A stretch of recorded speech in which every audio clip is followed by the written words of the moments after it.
कक्षा 10 page number है 73। दो चर वाले रैखिक समीकरण ये मोस्ट इम्पॉर्टेंट क्वेश्चन है। उत्तर प्रदेश 2011 और 12 में पूछा हुआ है, सवाल है 4 नंबर में फिक्स होता है। यानी एग्जाम्पल नंबर 3 है, 3 कलम और 2 अभ्यास पुस्तिकाओं का मूल्य कितना है? 39 रुपये। सवाल अच्छे से पढ़ लेते हैं, नहीं बहुत सारे बच्चे क्या होते हैं, सवाल को सही से पढ़ते नहीं है, उत्तर गलत दे देते हैं। 3 कलम और 2 अभ्यास पुस्तिकाओं का मूल्य हमको क्या दिया है? 39 रुपये। 3 कलम और 2 अभ्यास पुस्तिकाओं का मूल्य 39 रुपये। 2 कलम और 3 अभ्यास पुस्तिकाओं का मूल्य 46 रुपये। क्या दिया है? 2 कलम और 3 अभ्यास पुस्तिकाओं का मूल्य 46 रुपये। हमको क्या करना है? एक कलम यानी एक कलम और एक अभ्यास पुस्तिकाओं का मूल्य हमें ज्ञात करना है। क्या ज्ञात करना है? यहाँ पे दिया है 3 कलम और 2 अभ्यास पुस्तिकाओं का मूल्य 39 रुपये है। 2 कलम और 3 अभ्यास पुस्तिकाओं का मूल्य 46 रुपया है, तथा हमको ज्ञात क्या करना है? एक कलम और एक अभ्यास पुस्तिकाओं का मूल्य हमको ज्ञात करना है। मोस्ट इम्पॉर्टेंट सवाल है, उत्तर प्रदेश 2011 और 12 में पूछा गया है सवाल है। हम लिखेंगे हल या साल, SOLVE साल, यानी लिखेंगे माना। क्या पूछा है? एक कलम और एक अभ्यास पुस्तिकाओं का मूल्य हम ज्ञात करें। माना एक कलम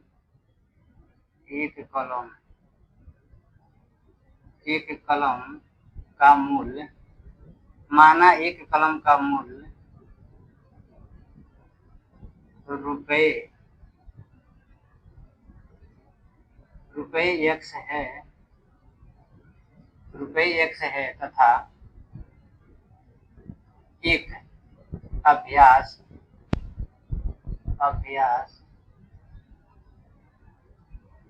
अभ्यास पुस्तिकाओं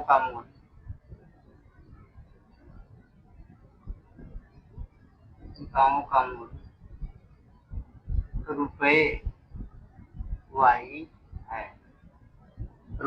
है। हमने क्या माना है? एक कलम और एक अभ्यास पुस्तिकाओं का मूल्य ज्ञात करना है, तो लिखेंगे साल। माना एक कलम का मूल्य 100 रुपये, यानी हमारा एक कलम का मूल्य हमें मालूम हो गया 100 रुपये है, तथा एक अभ्यास पुस्तिकाओं का मूल्य क्या हो गया है? अभ्यास पुस्तिकाओं का मूल्य रुपये y है। यानी एक कलम का मूल्य 100 रुपये है तथा एक अभ्यास पुस्तिकाओं का मूल्य हमारा क्या है? y रुपये है। यहाँ पे दिया क्या है? 3 कलम और 2 अभ्यास पुस्तिकाओं का मूल्य हमारा 39 रुपये है। लिखेंगे तब प्रश्नानुसार, यानी प्रश्न के अनुसार, जो हमारे प्रश्न में दिया है उसके अनुसार हम चलेंगे। तब लिखा है प्रश्नानुसार, यानी 3 कलम। यहाँ एक कलम का मूल्य हमारा क्या है? 100 रुपये है, यानी 3 कलम दिया है। 3 कलम और 2 अभ्यास पुस्तिकाओं का मूल्य 39 रुपये है। 39 रुपये एक कलम का मूल्य मालूम है, तो हम क्या करेंगे? 3 में 1 से गुणा कर देंगे। प्लस क्या दिया है? 2 अभ्यास पुस्तिकाओं, यानी 2 अभ्यास पुस्तिकाओं का मूल्य हमारे यहाँ पे क्या है? y रुपये है, यानी y से हम क्या करेंगे? गुणा कर देंगे। बराबर में कितना है हमारा? 39, यानी दोनों का मूल्य, यानी 3 कलम और 2 अभ्यास पुस्तिकाओं का मूल्य 39 रुपये, यानी बराबर में क्या लिखेंगे? 39। यहाँ पे क्या है? बराबर का चिन्ह है, यानी लिखेंगे 3, अब गुणा होगा 3 में x से तो 3x हो जाएगा, प्लस 2y में गुणा होगा तो 2y हो जाएगा। बराबर हमारा कितना है? 39। ये हमारा समीकरण क्या हो गया? क्योंकि ये 2 चर वाले रैखिक समीकरण युग है, यानी समीकरण 1 हो जाता है। तथा क्या लिखा हुआ है? 2 कलम और 3 अभ्यास पुस्तिकाओं का मूल्य 46 रुपये है, यानी 2 कलम यानी क्या करेंगे? हम 2 में 1 से गुणा कर देंगे तो कितना हो जाएगा? 2x। इसी सेम मॉडल में यानी 3x प्लस 2y से गुणा हो जाता है, कितना बराबर है? यानी 39 रुपये आ गया है, यानी 2x, यानी 2 कलम और क्या है? एक कलम का मूल्य 100 रुपये है, दोनों गुणा करेंगे तो 2x हो जाएगा, प्लस 3 अभ्यास पुस्तिकाओं यानी y से गुणा करेंगे तो 3y, बराबर हमारा कितना है? 46 रुपये। ये हमारा समीकरण दूसरा हो गया। अब ध्यान देंगे, हम इन सवाल को किन विधि से हम करेंगे? 2 विधि से हल हो सकता है, प्रतिस्थापन विधि से भी और विलोपन विधि से भी, यानी दोनों विधि से हम इनको हल कर सकते हैं। तो हम हल करेंगे विलोपन विधि से। विलोपन विधि में क्या होता है?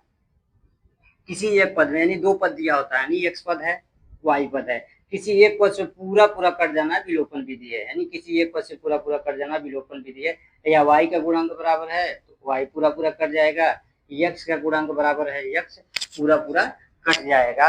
सपोज दैट हम एग्जांपल मान लेते हैं यहाँ पे, एक एग्जांपल यानी 2x plus 8y, 3x minus 8y। अब ध्यान देंगे विलोपन विधि में क्या होता है, यहाँ पे ध्यान देंगे प्लस माइनस उसी तरह कैंसिल हो जाता है, लेकिन प्लस है नीचे माइनस है। यहाँ पे दिया है प्लस 8y माइनस 8y, यानी y के गुणांक बराबर है तो y पूरा पूरा कट जाएगा। सपोज दैट यहाँ पे एक बार और समझा रहे हैं, प्लस 8y माइनस 8y। अब ध्यान देंगे प्लस माइनस कैंसिल हो जाएगा, पूरा पूरा कट जाएगा क्योंकि y का गुणांक बराबर है। उसी तरह यहाँ पे ध्यान देंगे 2x plus 5y, 2x minus 6y। अब किसका गुणांक बराबर है, प्लस है क्या होगा माइनस हो जाएगा, x का गुणांक बराबर यानी 2x प्लस में रहेगा माइनस 2x रहेगा, क्या करें पूरा पूरा कट गया। इसको हम क्या कहते हैं विलोपन विधि के बोलेंगे हम। तो हम इसमें क्या कर रहे हैं, या y का गुणांक बराबर करके हम पूरा पूरा काट देंगे, नहीं तो x का गुणांक बराबर करके पूरा पूरा काट देंगे। हम क्या कर रहे हैं, समीकरण 1 में 2 से गुणा करेंगे, समीकरण 2 में 3 से गुणा करेंगे। हम x का गुणांक बराबर कर रहे हैं। अगर समीकरण 1 में 2 से गुणा होगा तो 3 दूना 6x, 2 में 3 से गुणा 3 दूना 6x, यानी x का गुणांक बराबर हो जाएगा। हम यहाँ पे लिखेंगे समीकरण 1 में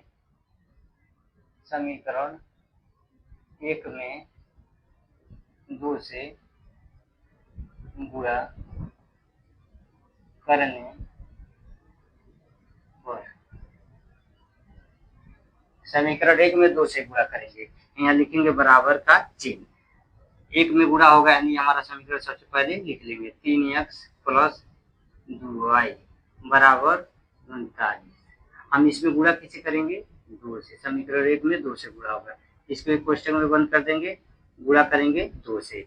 अब ध्यान देंगे यानी 2 से गुणा होगा 3x प्लस 2y में, तो 3 दूनी 6x y प्लस 2 दूनी 4y बराबर। अब ध्यान देंगे 39 में 2 से गुणा होगा तो 9 दूना 18 को 8 हासिल 1, 3 दूना 6 1 7 यानी 78 आ गया। तो हमारा समीकरण कौन सा बन गया, तीसरा। अब हम ध्यान देंगे समीकरण 2 में 3 से गुणा करेंगे, यहाँ पे लिखते हैं 4 में लिखा जाता है, समीकरण 2 में 3 से गुणा करने पर हम क्या कर रहे हैं, यहाँ पे लिख रहे हैं, यानी हम सवाल में क्या कर रहे हैं, गुणा कर रहे हैं, भाग कर रहे हैं, घटा रहे हैं, जोड़ रहे हैं, वहाँ पे लिखना होता है, उच्चारण बहुत जरूरी होता है। तो हम लिखे हैं, यानी अब क्या करेंगे हम समीकरण 2 में, समीकरण 2 सबसे पहले लिखेंगे 2x प्लस 3y बराबर 46। अब हम क्या करेंगे, समीकरण 2 में 3 से गुणा कर देंगे, इसको क्वेश्चन को बंद कर देंगे और 3 से गुणा कर देंगे, यहाँ लिखेंगे बराबर देंगे 3 से 2x प्लस 3y में गुणा होगा, यानी 3 दूनी 6x प्लस 3 त्रिका 9y बराबर। अब गुणा होगा 46 में 3 से, छोटी का 18 को 8 हासिल 1, 4 3 12 13 यानी 138 से हमारा समीकरण कौन सा बन गया, 4 नंबर। अब हम क्या करेंगे, x का गुणांक बराबर है, समीकरण 3 के में भी x का गुणांक बराबर है, समीकरण 4 में भी x का गुणांक बराबर है। तो अब हम क्या करेंगे, समीकरण 4 में से समीकरण 3 को घटा देंगे, यहाँ पे लिखेंगे हम समीकरण 4 में से समीकरण 3 को घटाने पे हम लिखे हैं, हम क्या कर रहे हैं, घटा रहे हैं, यानी समीकरण 4 में से 3 को घटा देंगे। हमारा समीकरण 4 यहाँ पे दिया है और 3 को लेकर आना है, यानी 6x प्लस 4y बराबर 78। अब हम क्या कर रहे हैं, घटा रहे हैं, हमारा प्रतीक क्या है, घटाने का है। यहाँ पे ध्यान देंगे प्लस 6x यानी प्लस प्लस माइनस हो जाएगा, प्लस प्लस माइनस हो जाएगा, यहाँ प्लस और प्लस माइनस हो जाएगा। अब ध्यान देंगे प्लस 6x से माइनस 6x पूरा पूरा कट गया, क्योंकि विलोपन विधि में क्या होता है, किसी एक पद से पूरा पूरा कट जाना विलोपन विधि है, यानी गुणांक बराबर है, एक प्लस 6x है दूसरा माइनस 6x है, पूरा पूरा कट गया। अब बचा क्या है, प्लस 9y माइनस 4y, यानी प्लस 9y में से माइनस 4y जाएगा तो प्लस 5y बच जाएगा बराबर। कितना बचेगा, यहाँ पे प्लस 138 में से माइनस 78 घटाना है, यानी 8 में से 8 गया 0 हो जाएगा, 13 में से 7 गया 6, यानी 5y बराबर 60 हो गया। अब हम क्या करेंगे, कोई चीज नहीं है तो गुणे का चिन्ह देते हैं, यानी 5 से हम 60 में भाग दे देंगे। भाग देंगे, यहाँ लिखेंगे बराबर का चिन्ह, यानी y बराबर 60।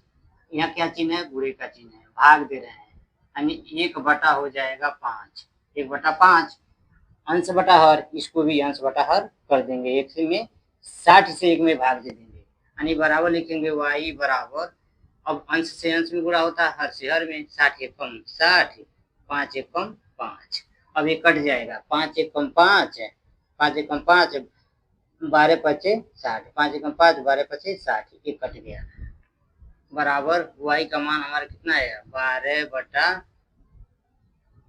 y बराबर है 12 बटा 1, 12 से 1 में भाग देंगे तो 12 ही आएगा, यानी हमारा क्या होगा, y का मान आया, यानी एक अभ्यास पुस्तिकाओं का मूल्य कितना आ गया है, इसलिए एक अभ्यास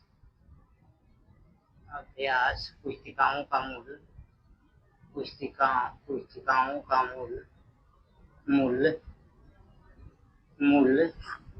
रुपये 12 है, यानी एक अभ्यास पुस्तिकाओं का मूल्य कितना ज्ञात हो गया, रुपये y बराबर 12 है, यानी एक अभ्यास पुस्तिकाओं का मूल्य कितना है, 12 रुपया है, यानी y का मान हमारा आ गया है, y का मान हमारा क्या आया है, यानी y का मान भी आ गया है, एक अभ्यास पुस्तिका का भी मान आ गया, एक अभ्यास पुस्तिका का मूल्य 12 रुपया है, y का मान हमारा क्या है, 12 रुपया, यानी दोनों बात समान है, तो हम लिखेंगे y का मान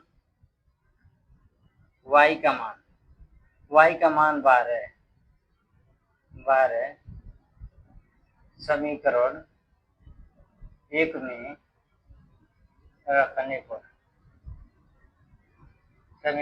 में रखने पर, समीकरण 1 हमारा है 3x, लिखेंगे बराबर का चिन्ह,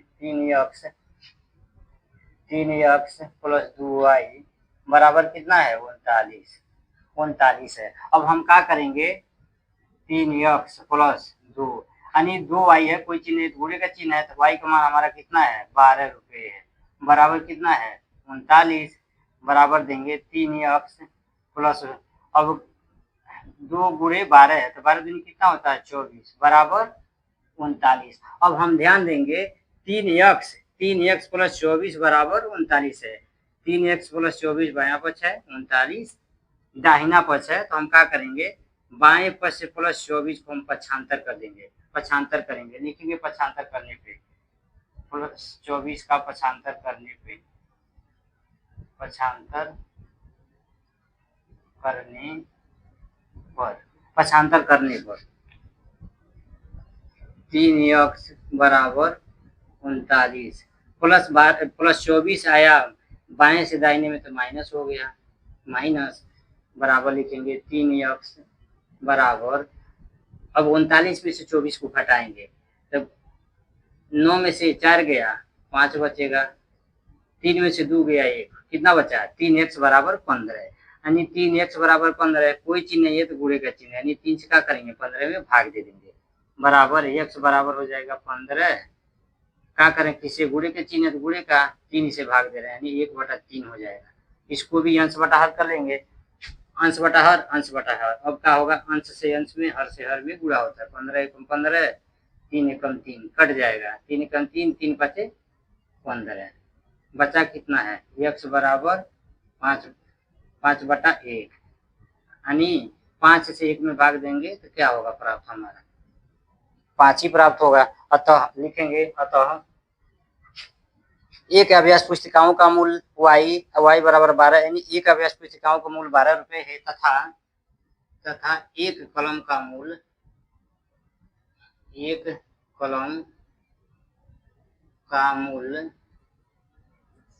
का मूल्य रुपये x बराबर 5 है।